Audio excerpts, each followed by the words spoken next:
各位，啱啱啊就喺應該係2日前啦，今日10月2號，咁呢，隨住最後一組嘅風機呢，就喺160米高空，精確咁樣裝好之後呢，咁喺廣東陽江青洲1、2嘅海上風電場啊個項目入邊嘅92台風電機咧全部安裝完成啦，咁所以剩翻呢就係要將佢咧就拼網就投產啦，咁所以咧就未來嗰個中國咧就可以加大呢一個嘅再生能源啦。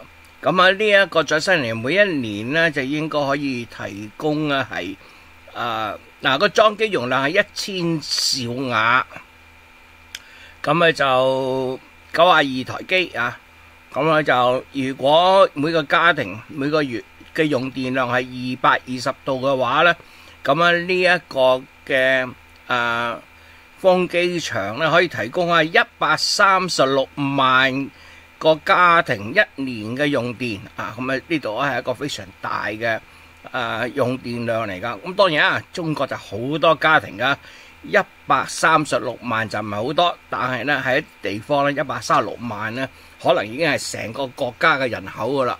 咁一個風電場一期二期咁就可以提供咗呢一個適當嘅能源用途啦。好啦，我哋睇睇嗰啲技術方面啦。技術咧就相當難啦，因為咧就第一呢啲機組好重，咁第二咧就係咧喺一個相當大嘅海域入邊做嘅。咁啲完成咗之後，大家好高興成班人拉起個橫額，我哋搞掂啦我哋睇睇個內容先。佢呢度咧就係由龍源同埋振華咧係承接呢個嘅工程嘅。咁累計咧涉及個海面面積就200多平方公里，水深範圍就35至43米，離岸距離咧就50至到75公里。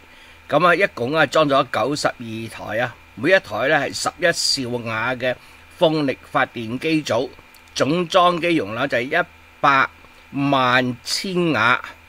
咁好多風機裝喺度啦。呢個風機有個特點佢哋就係隻腳咧4隻腳嘅咁打4條樁落去，咁跟住呢一個咁呢度係幾多？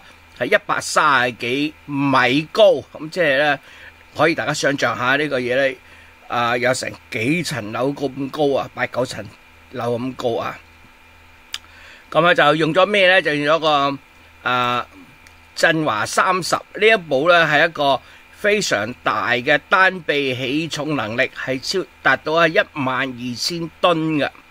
咁就另外就有700噸360度嘅回轉吊鈎能力。咁因為原因點解咧？因為佢其中有一個要裝咧，嗰個嘢本身咧就重係6450噸。呢個咩就係嗰個升壓嗰個轉變器啦。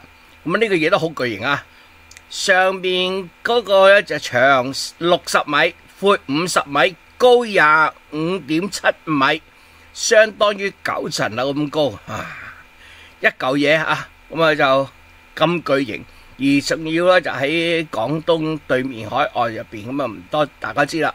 咁嗰度就有強風噶，中國香港附近呢好多時打風噶，咁所以咧呢一個咁嘅工程咧係要能夠係頂得住啦呢個大嘅風浪噶。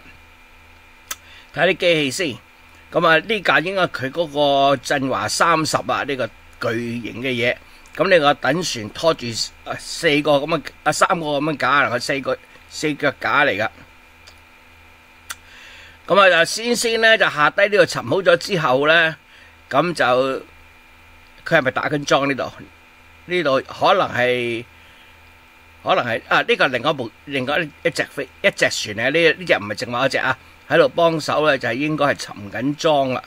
咁然之後咧呢個就真係咧吊嗰條柱上去啦，咁喺嗰度上面，哇！睇個相唔知幾大個人企埋去咧就大家知啦。呢啲係螺絲，個人係咁大，大家想象下啲螺絲幾大粒一個啦啊！咁啊，成座嘢，呢個打樁嘅，唔係呢個吊樁嘅啊，成隻船動起，然之後去吊，咁啊穩陣啦，即係唔會因為風浪咧導致咧就係上上落落精準對唔準嗰啲螺絲口啊，咁啊想象下咧就，所以原來佢哋係落4隻腳落去，咁啊成隻船即高。咁啊隻腳唔使問啦，都要落到去個海底啦。咁然之後成隻船升起，咁啊，哇，犀利！咁本來咧就裝一個咁嘅機要幾日噶，去到嬲尾啦，16個鐘頭搞掂啊，一日都唔使啊。咁所以咧，整個項目用咗6個多月時間，亦都做咗好多嘅項目記錄啊，睇睇個記錄先。即係話我講嗰嚿嘢，呢個60米乘50米乘20幾米一大嚿嘅嘢裝喺度，咁呢個就係全國單體規模最大嘅世界最重嘅海上升壓站啊！呢個嘢，咁呢個就係嗰個振華30啊嗰個嘅起重船啦。呢個起重船都好犀利，嗰啲架，嗱呢啲樓梯嚟噶，咁啊啲工作人員咧要擒上去咧嗰個控制室嗰度，哇！大家睇睇呢度幾多層樓咁高啊，真係犀利。第二個項目嘅紀錄係咩啊？呢個項目紀錄，哇！第一個風車，呢度係2片啊，仲有一片啊要安好咗先可以啦，係吊上去噶，唔知佢點安啦，可能咧就一個精彩角度要擺好佢之後可以整出埋去啦。咁啊就咩咧？就係一個季節完成咗79台風機裝，嗱嗰總共係90幾台啊。咁啊就其中嘅70幾台、80台一季搞掂3個月啊。咁另外就一個月裝幾多咧？一個月可以裝到咧22台機，呢個亦都係一個紀錄嚟噶。原來係咁樣擺噶啊！人喺呢度，人喺呢度，咁大家睇到人機搭啦。呢個風機大家想象下咧，呢個係車葉嚟噶，哇！130幾米長嘅車葉所以咧就中國啲工程技術咧就好犀利。咁喺咁嘅複雜環境能夠解決一啲安裝嘅技術咧，咁其實咧喺世界其他地方咧都應該咧係有能力安裝噶啦。咁好可惜啊！西方好多國家咧寧願咧就唔裝，都唔肯用中國技術。中國技術又好又平，你唔用冇辦法啦，係咪？